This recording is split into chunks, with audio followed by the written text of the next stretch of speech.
നടപടിയും പോലീസ് സ്വീകരിക്കാത്തത് കൊണ്ടാണ് അവരെ അറസ്റ്റ് ചെയ്യാൻ കഴിയാത്ത സാഹചര്യം ഉണ്ടായത്. അറസ്റ്റ് ചെയ്യാൻ ഒരുപക്ഷെ അന്വേഷണ ഉദ്യോഗസ്ഥ ഒരു പ്രത്യേക താല്പര്യം കാണിച്ചിട്ട് പോലും അറസ്റ്റ് ചെയ്യാൻ കഴിയാത്ത ഒരു സാഹചര്യമുണ്ടായി. അതുകൊണ്ടാണ് മുൻകൂർ ജാമ്യം അപേക്ഷ കൊടുത്ത് അങ്ങനെ മുൻകൂർ ജാമ്യാപേക്ഷ സ്വീകരിച്ചുകൊണ്ട് പോകാൻ കഴിയുന്ന ഒരു സാഹചര്യം ഹൈക്കോടതിയിൽ ഉണ്ടാക്കി കൊടുക്കുന്നതിനുള്ള അനുകൂലമായ സാഹചര്യം സൃഷ്ടിച്ചു കൊടുത്തു. അവിടെയാണ് പ്രശ്നം. അതുകൊണ്ടാണ് കൃഷ്ണദാസിന് ഇപ്പോൾ മറ്റൊരു കാര്യം പ്രത്യേകിച്ച് മനസ്സിലാക്കണം. അങ്ങനെ ചെയ്യുമ്പോൾ അവിടെ തെളിവുകൾ നശിപ്പിക്കപ്പെട്ടിരിക്കുകയാണ്. ആത്മഹത്യാ പ്രേരണ കുറ്റം മാത്രമാണ് ചുമത്തപ്പെട്ടിരിക്കുന്നത്. പക്ഷേ ആത്മഹത്യാ പ്രേരണ കുറ്റത്തെ സംബന്ധിച്ചിടത്തോളം അവിടെ വ്യക്തമായ തെളിവുകൾ കോടതിയിൽ ഹാജരാക്കാൻ ആവശ്യമായ കാര്യങ്ങൾ പോലും കൊണ്ടുവരാൻ പറ്റാത്തൊരു സാഹചര്യം സൃഷ്ടിച്ചിരിക്കുന്നു.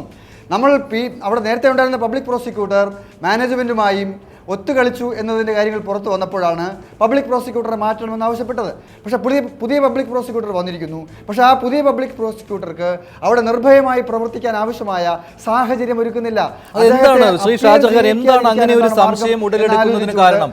അത്തരമൊരു സംശയം എന്തുകൊണ്ട്? നിങ്ങൾ ആവശ്യപ്പെട്ട പബ്ലിക് പ്രോസിക്യൂട്ടർ തന്നെ വരികയാണ്. പിന്നെ എന്ത് സംശയമാണ് അവിടെ ഉടലെടുക്കുന്നത്?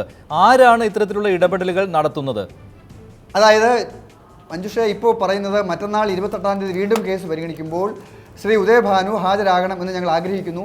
അദ്ദേഹത്തിന് ഈ വിഷയത്തിൽ ഈ കേസ് മുന്നോട്ട് കൊണ്ടുപോകാൻ ആവശ്യമായ സാഹചര്യം സൃഷ്ടിക്കണമെന്ന് പറയുന്നു. പക്ഷേ ഉന്നത കേന്ദ്രങ്ങളിലെ ആളുകൾ ഇടപെട്ട് പറയുന്നു ശ്രീ ഉദയഭാനു ഹാജരാകാൻ പാടില്ല. പഴയ മഞ്ചേരി ശ്രീധരൻ നായർ തന്നെ ഹാജരായാൽ മതി, ഒരിക്കൽ ഈ കേസ് ഒതുക്കി തീർത്ത ആൾ തന്നെ ഹാജരായാൽ മതി എന്ന് പറയുന്ന ചില നിർദ്ദേശങ്ങൾ ഉന്നത കേന്ദ്രങ്ങളിൽ നിന്ന് വരികയാണ്. അതുകൊണ്ടാണ് ഇപ്പോൾ ജിഷ്ണുവിന്റെ അമ്മാവനോട് സൂചിപ്പിച്ചതുപോലെ അങ്ങനെ ഒരു സാഹചര്യത്തിലേക്ക് വീണ്ടും പോകാൻ പാടില്ല എന്ന് പറയുന്നത്.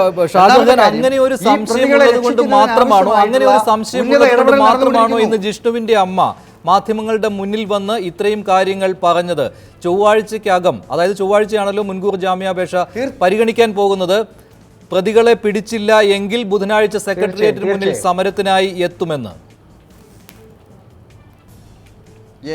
അതായത് ജിഷ്ണുവിൻ്റെ അമ്മ അത് പറഞ്ഞത് ഇതിൻ്റെയും കൂടി പശ്ചാത്തലത്തിലാണ്. കാര്യങ്ങൾ 50 ദിവസങ്ങൾ പിന്നിട്ടിരിക്കുന്നു. ഇവിടെ പ്രതികളെ അറസ്റ്റ് ചെയ്യുന്നതിനുള്ള ഒരു നീക്കവും നടക്കുന്നില്ല. സഞ്ജിത്ത് ഇപ്പോൾ 1-ാം തീയതി വീണ്ടും കേസ് കൊടുത്തിരിക്കുകയാണ് അദ്ദേഹത്തിൻ്റെ മുൻകൂർ ജാമ്യാപേക്ഷ സംബന്ധിച്ച്. അപേക്ഷ കൊടുക്കാത്ത ആളുകളെ സംബന്ധിച്ച് അവർ എവിടെയാണെന്ന് അറിയില്ല എന്നാണ് പറയുന്നത്. പക്ഷേ പോലീസിന് നന്നായിട്ട് അറിയാം. പക്ഷേ അവർ അറസ്റ്റ് ചെയ്യാൻ തയ്യാറാകുന്നില്ല എന്നുള്ളത് വ്യക്തമായി അമ്മയും അച്ഛനും ഉൾപ്പെടെയുള്ള എല്ലാ ആളുകൾക്കും കാര്യങ്ങൾ മനസ്സിലായിരിക്കുകയാണ്. ഇന്ന് രാവിലെ ശ്രീ MA ബേബി ഇവിടെ ജിഷ്ണുവിൻ്റെ അമ്മയെ കാണാൻ വന്നിരുന്നു, ഞാനും ഉണ്ടായിരുന്ന ആ സമയത്ത്.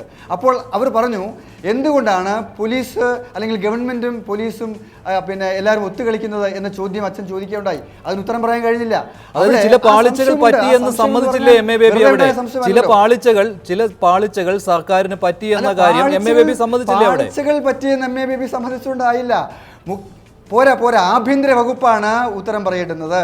ഈ കേസിൽ ഇപ്പോൾ ഒത്തുകളി നടത്തിക്കൊണ്ടിരിക്കുന്നത് കേരളത്തിൻ്റെ ആഭ്യന്തര വകുപ്പാണ്. ആഭ്യന്തര വകുപ്പ് ഒത്തുകളിക്കുന്നു. അത് പബ്ലിക് പ്രോസിക്യൂട്ടറുമായി ചേർന്ന് ഒത്തുകളിക്കുന്നു. മാനേജ്മെന്റിന് ഈ ഗവൺമെന്റിലുള്ള സ്വാധീനം എന്താണ് എന്ന് വ്യക്തമാക്കുന്നതാണ് ഈ കൃഷ്ണദാസും കേസിൽ നമ്മൾ കണ്ടിരിക്കുന്നത്. അതുകൊണ്ടാണ് അദ്ദേഹത്തെ അറസ്റ്റ് ചെയ്യാത്തത്. നെഹ്റു ഗ്രൂപ്പിന്റെ വിദ്യാർത്ഥി ദ്രോഹ നടപടിയും ജിഷ്ണുവിന്റെ മരണവും വലിയ രീതിയിൽ ഉന്നയിക്കുവാൻ BJP ആഗ്രഹിച്ചതുമാണ്. വി മുരളീധരൻ അവിടെ ചെന്ന് കൃഷ്ണദാസുമായി ഒക്കെ ചർച്ച നടത്തിയതാണ്. എന്നിട്ട് എന്താണ് പിന്നീട് ഈ സമരവുമായി മുന്നോട്ട് പോകുവാൻ BJPക്ക് പോലും കഴിയാതെ വന്നത്?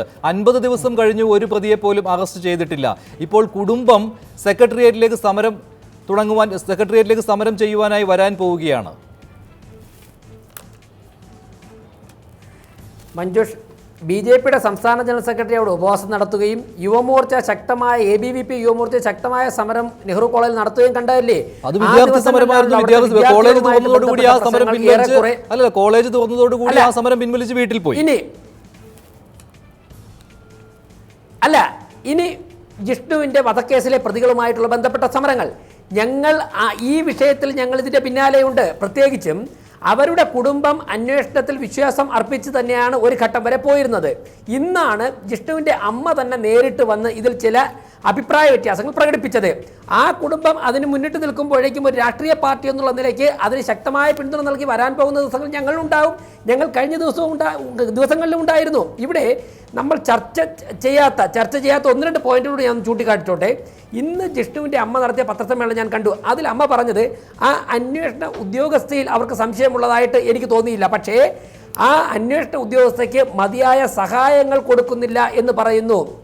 അതിനർത്ഥം ഒരു ജൂനിയർ മോസ്റ്റ് IPS ഓഫീസറെ അതിൻ്റെ കേസന്വേഷണത്തിന് ഏൽപ്പിക്കുകയും അവരുടെ 4 ചുറ്റിലും ഭീമാകാരന്മാരായിട്ടുള്ള കേസ് അട്ടിമറിച്ച് വൈദഗ്ധ്യം നേടിയ ഉദ്യോഗസ്ഥന്മാരെ കൊണ്ട് കുത്തിനിറയ്ക്കുകയും അവർ പബ്ലിക് പ്രോസിക്യൂട്ടർക്ക് ഉൾപ്പെടെയുള്ളവർക്ക് ആവശ്യമായ എവിഡൻസ് സപ്ലൈ ചെയ്യാതിരിക്കുകയും ചെയ്യുന്ന ഒരു സാഹചര്യമാണ് ഉണ്ടായത്.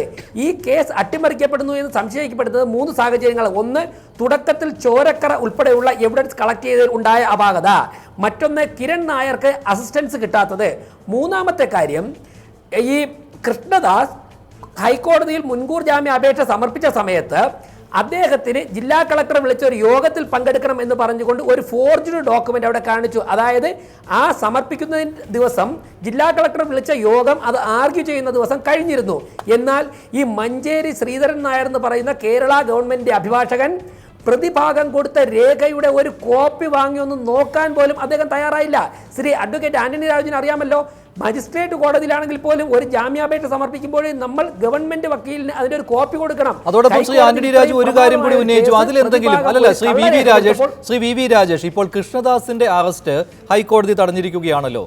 ഒപ്പമുള്ള പ്രതികളുടെ കാര്യത്തിലോ അങ്ങനെ ഒരു തടയൽ ഉണ്ടായിട്ടില്ലല്ലോ. അപ്പോൾ അവരെ അറസ്റ്റ് ചെയ്യാവുന്നതല്ലേ അന്വേഷണ ഉദ്യോഗസ്ഥന്? മഞ്ജുഷ, ഞാൻ ഒരു പോയിന്റ് കൂടെ ഒന്ന് പറഞ്ഞോട്ടെ, ഒറ്റ പോയിന്റ് കൂടി.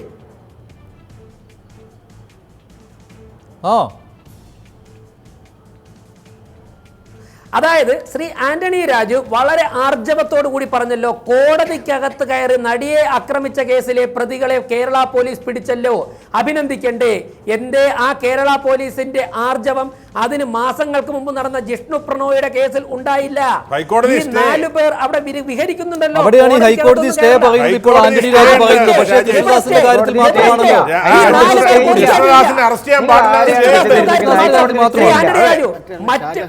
മറ്റ് 4 പ്രതികളുടെ കാര്യത്തിൽ ഒരു സ്റ്റേയുമില്ല. മറ്റു 4 പ്രതികളുടെ കാര്യത്തിൽ ഒരു സ്റ്റേയുമില്ല. ഞാനത് പറഞ്ഞല്ലോ, ഈ കേസിന്റെ ഒന്നാമത്തെ പ്രതിയായ കൃഷ്ണദാസിനെതിരെ അറസ്റ്റ് ചെയ്യാൻ, ഒന്നാം പ്രതിയാണ് കൃഷ്ണദാസ്, എല്ലാവർക്കും അറിയാം ഒന്നാം പ്രതിയാണ് അദ്ദേഹത്തെ അറസ്റ്റ് ചെയ്യേണ്ട ഒരു ഉത്തരവ് വരുമ്പോൾ താൽക്കാലികമായി ജാമ്യം കിട്ടിയിട്ടുണ്ട് എന്ന് മറ്റുള്ളവരുടെ കാര്യമാണ് ചോദിച്ചത്. ബാക്കിയുള്ള അറസ്റ്റ് ഹൈക്കോടതിയുടെ ഉത്തരവ്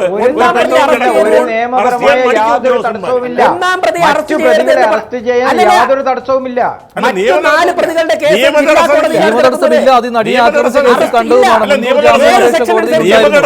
ഞാൻ ഒന്ന് ഇടപെടുകയാണ്. ശ്രീ പന്തളം സുധാകരൻ, ശരിയാണ്,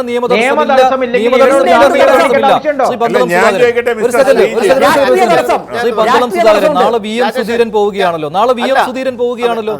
ജിഷ്ണുവിന്റെ വീട്ടിലേക്ക് എന്താണ് ഉദ്ദേശിക്കുന്നത്? ഇവിടെ ഈ ചർച്ചയിൽ പങ്കെടുത്തുകൊണ്ട് ഒരു സ്നേഹിതൻ ഇവിടെ പറഞ്ഞല്ലോ, ഈ കോൺഗ്രസ് ഉൾപ്പെടെയുള്ളവർ ഇവിടെ മൗനം പാലിക്കുന്നു. അത് അടിസ്ഥാനരഹിതമായ ഒരു പ്രസ്താവനയാണ്. പ്രത്യേകിച്ച് നാളെ KPC പ്രസിഡന്റും അതുപോലെ മുല്ലപ്പള്ളി രാമചന്ദ്രൻ ഉൾപ്പെടെയുള്ളവർ നേരിട്ട് പങ്കെടുക്കുന്ന അതിശക്തമായ ഒരു സമര പരിപാടി കോഴിക്കോട് ആരംഭിക്കുകയാണ്. അതായത് ഈ ജിഷ്ണു, കേരളത്തിലെ മുഴുവൻ ജനങ്ങളും അങ്ങേയറ്റം വേദനിക്കുന്ന ഒരു സംഭവം തന്നെയാണ് 22 വയസ്സുള്ള ഒരു ഒരു കുട്ടിയുടെ മരണം. അപ്പോൾ അതുകൊണ്ട് സമരം ഞങ്ങൾ നടത്തുന്നു. രണ്ടാമത്തെ കാര്യം, ആ സമരമൊക്കെ തീർച്ചയായും ആഭ്യന്തര വകുപ്പിൻ്റെയും മുഖ്യമന്ത്രിയുടെയും കണ്ണു തുറപ്പിക്കുന്നതിന് ഇടയാക്കുമെന്ന് ഞങ്ങൾ പ്രതീക്ഷിക്കുന്നു. മറ്റൊന്ന്, ഇന്ന് രാവിലെ ശ്രീ പിണറായി വിജയനെ നിയന്ത്രിക്കുന്ന അല്ലെങ്കിൽ ഇടതുപക്ഷ ഗവൺമെന്റിനെ നിയന്ത്രിക്കുന്ന CPM-ന്റെ പോളിറ്റ് ബ്യൂറോ അംഗം ശ്രീ MA ബേബി ജിഷ്ണുവിന്റെ വീട്ടിൽ ചെന്നപ്പോൾ ചില പാളിച്ച ഉണ്ടായി എന്ന് പറഞ്ഞത് തന്നെ ഏറ്റവും വലിയ വലിയ വില നൽകേണ്ടി വന്നു. 50 ദിവസമായി ഈ പാളിച്ച കൊണ്ട് 50 ദിവസമായി പ്രതിയെ അറസ്റ്റ് ചെയ്യാൻ പറ്റിയിട്ടില്ല. സത്യത്തിൽ MA ബേബി പറഞ്ഞൊരു ഏറ്റുപറച്ചിലാണ്. അത് ഗൗരവമായി കാണേണ്ട ഒന്ന് തന്നെയാണ്, യാതൊരു സംശയം. ശ്രീ ആന്റണി രാജു, MA ബേബി ആ വീട്ടിലെത്തി തന്നെ ആ വീട്ടുകാരുടെ ചോദ്യങ്ങൾക്ക് മറുപടി നൽകാൻ അദ്ദേഹത്തിന് പറ്റിയില്ല. ഒടുവിൽ അദ്ദേഹത്തിന് തുറന്നു പറയേണ്ടി വന്നു ചില പാളിച്ചകൾ പറ്റിയിട്ടുണ്ട് എന്ന്. ഈ പാളിച്ചകൾ കാരണമാണ് 50 ദിവസമായിട്ടും പ്രതികളെ അറസ്റ്റ് ചെയ്യാൻ പറ്റാത്തത്. ഈ കൃഷ്ണദാസിന് ഇടക്കാല ജാമ്യം കിട്ടി അദ്ദേഹത്തിനെ അറസ്റ്റ് ചെയ്യുവാനായിട്ട് സാങ്കേതികമായ തടസ്സമുണ്ടെന്ന് താങ്കൾ പറയുമ്പോഴും എങ്ങനെ ജാമ്യം കിട്ടി എന്ന കാര്യവും താങ്കൾ ആലോചിക്കേണ്ടതാണ്. അല്ല, തീർച്ചയായിട്ടും അതുകൊണ്ടാണല്ലോ ആ പ്രോസിക്യൂട്ടറെ മാറ്റി ഈ വാദിഭാഗം ആവശ്യപ്പെട്ട പ്രോസിക്യൂട്ടറെ വെച്ചത്. അതുകൊണ്ടാണല്ലോ ഒരു നേരത്തെയുള്ള അന്വേഷണ ഏജൻസിയെ മാറ്റി ഒരു സ്പെഷ്യൽ ഇൻവെസ്റ്റിഗേഷൻ ടീമിനെ വെച്ചത്. അതുകൊണ്ടാണല്ലോ. തെളിവ് നശിപ്പിക്കലും ഗൂഢാലോചനയ്ക്കും കേസെടുത്തത് അതുകൊണ്ടാണല്ലോ. ശരി, ശ്രീജിത്ത് പറഞ്ഞ കേട്ടല്ലോ. ആ പ്രോസിക്യൂട്ടർക്ക് മേലുള്ള സമ്മർദ്ദം, അദ്ദേഹം സമ്മർദ്ദങ്ങൾക്ക് വഴിപ്പെടുന്ന പ്രോസിക്യൂട്ടർ അല്ല എന്ന് നമുക്കറിയാം. പക്ഷേ എങ്കിലും മുകളിൽ നിന്നുള്ള സമ്മർദ്ദത്തിന് അല്ലല്ല, ഒടുവിൽ വിധേയനാകുമോ എന്ന് പറയാനുമാകില്ല. അല്ലല്ല, ഒരു അഡ്വക്കേറ്റിനെതിരെ അങ്ങനെ ഒരു ആരോപണം ഉന്നയിക്കുന്നത് ശരിയല്ല. CP ഉദയഭാനു ഒരിക്കലും പുറത്ത് അങ്ങനെ സമ്മർദ്ദം ഉണ്ടായാൽ CP ഉദയഭാനു പറയും, പുറത്ത് പറയും, എനിക്ക് സമ്മർദ്ദം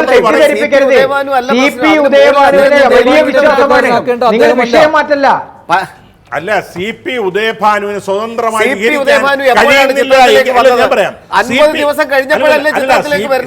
ഉദയഭാനുവിന് ഇനി സ്വതന്ത്രമായി പ്രവർത്തിക്കാൻ കഴിയുന്നില്ല എങ്കിൽ അത് തുറന്നു പറയാനുള്ള ആർജവമുള്ള ആളാണ് അദ്ദേഹം. അതിന് വേറെ ആരുടെയും വക്കാലത്ത് അദ്ദേഹത്തിന് ആവശ്യമില്ല.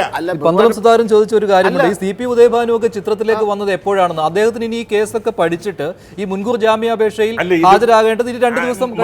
ഇതൊക്കെ കേസിന്റെ ഒരു ആദ്യ ഘട്ടമേ ആയിട്ടുള്ളൂ. It is only A beginning stage. വളരെ നേരത്തെയാണ് സ്പെഷ്യൽ പ്രോസിക്യൂട്ടർ ഈ കേസിനകത്ത് വെച്ചത് വേണമെങ്കിൽ പറയാം. ജാമ്യം ലഭിച്ചാൽ നിങ്ങൾ എന്ത് പറയും? നിങ്ങൾക്ക് എങ്ങനെ അറസ്റ്റ് ചെയ്യാൻ പറ്റും? എങ്ങനെ കൂടുതൽ തെളിവ് ശേഖരിക്കാൻ കഴിയും? 28-ന് കൃഷ്ണദാസിന് ജാമ്യം ലഭിക്കുന്നു. നിങ്ങൾ എന്താ മറുപടി പറയാൻ പോകുന്നത്? അല്ല, അതുകൊണ്ടാണല്ലോ അങ്ങ് ആവശ്യപ്പെട്ട ആളെ പബ്ലിക് പ്രോസിക്യൂട്ടറായിട്ട് വെച്ചിരിക്കുകയാണല്ലോ. സ്പെഷ്യൽ പ്രോസിക്യൂട്ടറായിട്ട് അദ്ദേഹം വാദിക്കട്ടെ, ജാമ്യം നിഷേധിക്കാനുള്ള വാദം നടത്തട്ടെ. 2 ദിവസത്തെ സമയമാണ് മുഖ്യമന്ത്രി പിണറായി വിജയൻ അമ്മയുടെ വാക്ക് മുഖ്യമന്ത്രി എടുത്തുകൊണ്ട് ശ്രീ ആന്റണി രാജു, താങ്കൾ പരിശോധിച്ച് നോക്കൂ. തുടക്കം മുതൽ തന്നെ പ്രതികളെ രക്ഷിക്കുന്ന ഒരു നിലപാട് സ്വീകരിച്ചിരിക്കുന്നു പബ്ലിക് പ്രോസിക്യൂട്ടർ ആരുമാകട്ടെ. പക്ഷേ ഗവൺമെന്റിന്റെ നിലപാട് എന്താണ്? പ്രതികളെ അറസ്റ്റ് ചെയ്യാനുള്ള ഒരു ആർജവം ഗവൺമെന്റ് കാണിച്ചിട്ടില്ല, ആഭ്യന്തര വകുപ്പ് കാണിക്കുന്നില്ല.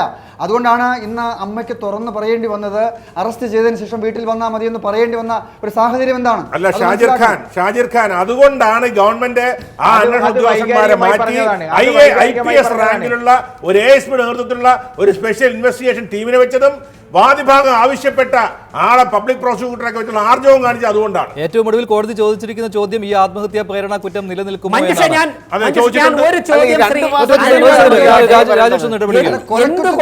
കൃഷ്ണദാസ് ഒഴികെ മറ്റുള്ള പ്രതികളെ നിങ്ങൾ അറസ്റ്റ് ചെയ്യുന്നില്ല. കൊലക്കുറ്റമാണ് നടന്നിരിക്കുന്നത്. കൃഷ്ണദാസ് ഒഴികെ ബാക്കിയുള്ള പ്രതികളെ രാജേഷ് അതിന് ഉത്തരവില്ല. ആന്റണി രാജുവിന് അതിന് ഉത്തരവില്ല. അറസ്റ്റ് ചെയ്യേണ്ടതാണ്, തർക്കമില്ല. അറസ്റ്റ് ചെയ്യണം. ഹൈക്കോടതിയുടെ കേസ് നിലനിൽക്കുന്ന